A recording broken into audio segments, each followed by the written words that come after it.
Hi friends, welcome back to 5 star rating kitchen. ఇవాల్టి వీడియోలో నోటికి కారంగా ఏదైనా తినాలనిపించినప్పుడు ఇలా కాలీఫ్లవర్తో కొత్తగా ట్రై చేసి చూడండి. ఒక్కసారి తిన్నారంటే మళ్ళీ మళ్ళీ తినాలనుకుంటారు. ముందుగా దీనికోసం ఒక కాలీఫ్లవర్ తీసుకొని ముక్కల కింద కట్ చేసుకోండి. ఏ సైజులో కట్ చేసుకున్నా పర్వాలేదు. పొయ్యి మీద ఒక 1/2 లీటర్ వరకు నీళ్లు పెట్టుకొని నీళ్లు బాగా మరిగిన తర్వాత ఈ కాలీఫ్లవర్ వేసేసుకోవాలి. ఇప్పుడు ఈ కాలీఫ్లవర్ని ఒక 2-3 నిమిషాల పాటు బాగా ఉడకనివ్వండి. ఉడికిన తర్వాత ఒక స్టైనర్లోకి తీసుకొని పక్కకు పెట్టేసుకోండి. నెక్స్ట్ వేరొక పొయ్యి మీద కడాయి పెట్టుకొని దానిలో 1 స్పూన్ వరకు నూనె వేసుకోండి. నూనె బాగా వేడైన తర్వాత 3 టేబుల్ స్పూన్ల వరకు మినపప్పు తీసుకోవాలి. ఇక్కడ నేను పొట్టు మినపప్పు తీసుకుంటున్నాను.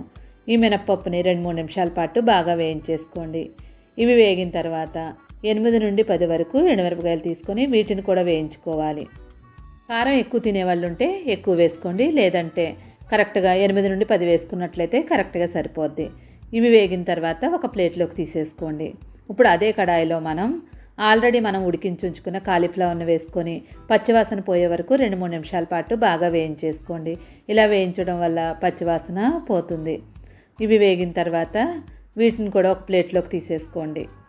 మరీ ఎర్రగా అవసరం లేదు, ఇలాగే ఎగితే సరిపోతుంది. ఇప్పుడు అదే కడాయిలో 1 స్పూన్ వరకు నూనె వేసుకోండి. నూనె బాగా వేడైన తర్వాత 5 టమాటాలు తీసుకోండి. బాగా పండిన టమాటాలు తీసుకోండి. ఇప్పుడు వీటిని మధ్య కట్ చేసుకొని ఈ టమాటాలన్నింటినీ కూడా ఈ పాన్లో వేసేసుకోండి. ఇలా మొత్తం అన్నీ వేసుకున్న తర్వాత మూత పెట్టి ఒక 5 నిమిషాల పాటు టమాటాలంతటినీ కూడా మగ్గనివ్వండి. మెత్తబడే వరకు మనం టమాటాలని వేయించుకోవాలి. మధ్య మధ్యలో మూత తీసి కలుపుకుంటూ ఉండండి. ఇలా మధ్య మధ్యలో కలుపుకున్న తర్వాత దీనిలో ఒక 10 వెల్లుల్లిపాయ రెమ్మలు వలిచేసి వేసేసుకోండి. నెక్స్ట్ జీలకర్ర 1 స్పూన్ వరకు వేసుకొని మళ్ళీ మూత పెట్టి ఒక 2 నిమిషాలు అలానే వదిలేయండి. 2 నిమిషాల తర్వాత టమాటాలంతా కూడా మనకి ఉడికే లేదో ఒకసారి చెక్ చేసుకోండి. ఉడికే లేదో తెలియడానికి పైన లేయర్ అంతా కూడా పైన వచ్చేయాలి. ఇలా వచ్చేసినట్లయితే మనకి టమాటాలంతా కూడా మెత్తగా అయిపోయినట్లే. పైన ఉన్న లేయర్ అంతా కూడా ఒక్కొక్కటి కూడా తీసేసుకోండి. ఇక టమాటాలు కూడా మనకి ఉడికిపోయాయి కాబట్టి ఇప్పుడు దీనిలో 1/2 స్పూన్ వరకు పసుపు వేసుకొని మళ్ళీ ఒకసారి బాగా కలిపేసుకొని చింతపండు వేసుకోవాలి. మరీ ఎక్కువ కాకుండా నిమ్మకాయ సైజ్ అంతా చింతపండు తీసుకొని దాన్ని కూడా వేసేసుకొని ఒక 2-3 నిమిషాల పాటు మెత్తపడే వరకు వేయించుకోవాలి. మరీ ఎక్కువ చింతపండు వేసినట్లయితే బాగా పుల్లగా అయిపోద్ది. కొంచెమే వేసుకోండి. ఇప్పుడు ఒకసారి బాగా కలిపేసుకొని స్టవ్ ఆఫ్ చేసుకొని వీటిని అన్నింటినీ కూడా పూర్తిగా చల్లారనివ్వండి. చల్లారే వరకు పక్కకు పెట్టేసుకోండి. చల్లారిన తర్వాత ఒక మిక్సీ గిన్నె తీసుకొని ముందుగా వేయించుకున్న మినప్పప్పు ఎండుమిరపకాయలు మిక్సీలో వేసేసుకొని దీనిలో రుచికి తగినట్లుగా ఉప్పు వేసుకొని ముందు వీటిని అన్నింటినీ కూడా బరకగా మిక్సీ చేసుకోండి. మెత్తగా కాకుండా బరకగా ఉండేలా చూసుకోండి. అక్కడక్కడ మనకి పప్పు తగులుతూ ఉండాలి, అలా ఉండేలాగా మిక్సీ చేసుకోండి. రోలు ఉన్న వాళ్ళైతే రోలుతో చేసుకోండి, ఇంకా టేస్ట్ చాలా బాగుంటుంది. ఇలా మనకి మినపప్పు కనిపిస్తూ ఉండాలి. ఇప్పుడు దీనిలో ఉడికించి ఉంచుకున్న టమాటా ముక్కలను వేసేసుకోండి. తర్వాత వేయించుకున్న కాలీఫ్లవర్ కూడా వేసేసుకొని మిక్సీ చేసుకోవాలి.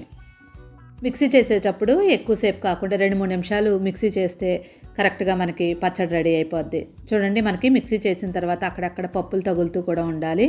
ఇప్పుడు దీని మొత్తాన్ని కూడా ఒక బౌల్లో వేసేసుకోండి. చాలా సింపుల్గా కాలీఫ్లవర్ రోటి పచ్చడి తయారు చేసుకున్నాం. రోల్ లేకుండానే మనం మిక్సీలో కూడా చాలా టేస్టీగా తయారు చేసుకోవచ్చు. వేడివేడి అన్నంలో ఈ కాలీఫ్లవర్ పచ్చడి వేసుకొని ఒకసారి ట్రై చేసి చూడండి. పిల్లల నుండి పెద్దల వరకు కూడా అందరూ ఇష్టంగా తింటారు.